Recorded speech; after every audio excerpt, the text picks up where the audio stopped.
guys, so I finally got a chance to catch up on a lot of readings. So, um, the next few YouTube videos is just gonna be me blabbering about my book reads, my book philosophies, and my reviews in it, and also reciting some quotes. So, yeah. The first book I'm gonna be talking about is Walking with Nothing. There's a really beautiful sticker here, but of course, as a book reader, I just had to keep removing it. But it did not get removed the way I wanted it to, so now it looks like this. But apart from that, I got this book locally in the Kitchener-Waterloo region. There was this KW Book Fest, and this author was there, and she actually has her own publishing company, which is called Petal Publishing, and she publishes her own books through it, and she has this beautiful artwork on it, and it's just really cozy and beautiful. And the moment I saw this book, the moment I read the blurb, I was so obsessed with it, especially, because it has the troubled child and using destructive coping mechanisms sort of trope.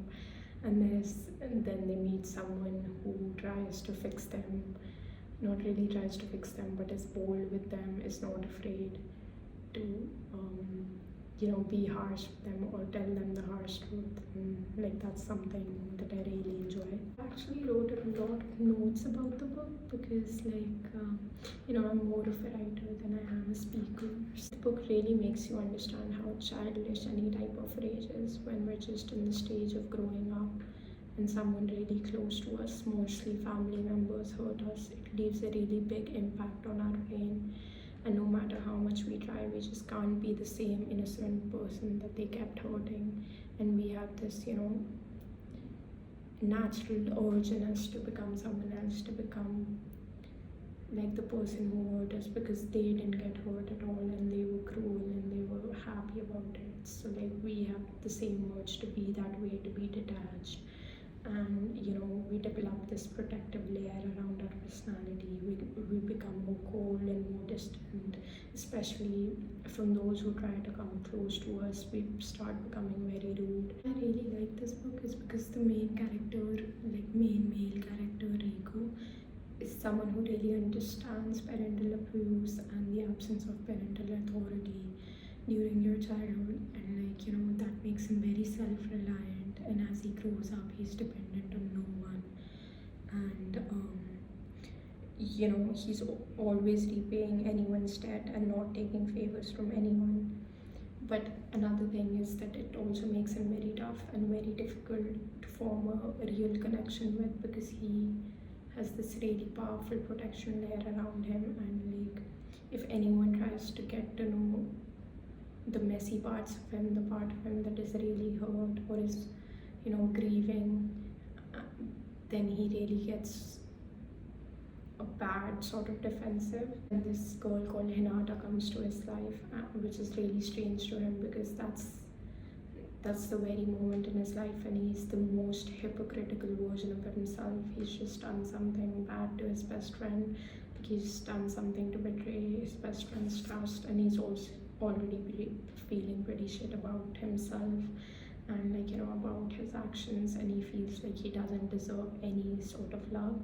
And then this woman comes to his life and he's just smoking a cigarette on the high school roof when he sees Hinata reading a book at the roof, and then they start talking, and then Hinata starts asking him more personal questions, questions about his parents, about his scars, the scars on his back.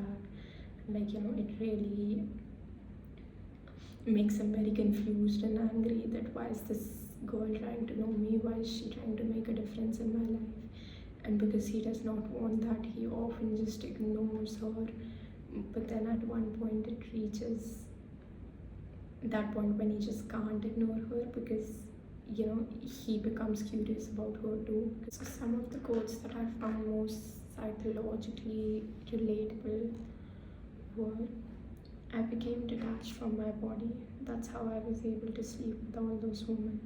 I guess I held myself hostage from love and affection, thinking that if I occupied myself with lust, it would be the same.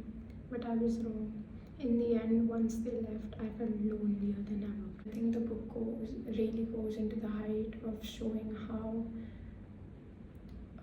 forming a relationship for those who've been through a lot of trauma will always be the most difficult thing, and how it's going to be 10x harder for them because it's going to dig up all their confusing, grieving, and rageful feelings in there. And it's really going to take a lot before the relationship is finally stable. But it also shows that it can get to the point where the relationship is stable and the person is not controlled by their trauma anymore or by their triggers. And there's a way out of the anger, there's a way out of the rage. And there's a lot of running away and a lot of hiding and trying to escape the hardships of the relationship and trying to break it off before each are completely okay being vulnerable to each other. And it's when there's no filter and the other person is confronted every demon of that person's past and present life. And it's when that person is ready to face and fight rather than run and hide and escape every demon and hardship of their future. That's when you really know that a relationship is evolved into pure love and affection. And I think that's really the point of the book, because Riku and Hinata eventually reach the point where there's no secrets. And although Hinata still doesn't know a lot of things about Riku's past, she still understands that he's a changed person and he is not controlled by that kind of past anymore. I had too much baggage. No one deserved to have that unnecessary weight thrown on them. It wasn't anyone's responsibility but mine. It was better this way. Who was I to think that I could find happiness in a world that didn't want me to begin with? And then there's this quote that shows, the opposite opinion, like opposite viewpoint of someone who cares about this troubled child. Open your eyes and look around you, man. You live your life as if you aren't afraid of dying, as if dying isn't scary. But let me tell you, Riku, death is terrifying. If you were to suddenly die, I won't know how to carry on. Those times where you wound up and disappeared without so much as a call or a message to let me know you were okay always left me anxious. You've always been careless, doing as you please without thinking about the consequences or how your actions affect others. You, of all people, should know how devastating it is to be a part of such an extreme world, especially if you aren't as accustomed to its harshness. So why do you insist on pushing away the people who care about you once the going gets tough? And it's also a lot about realization, like, becoming mature and realizing that even though your childhood was bad and, the family that you were given did not love you, there's still a lot of people in the world who do care about you.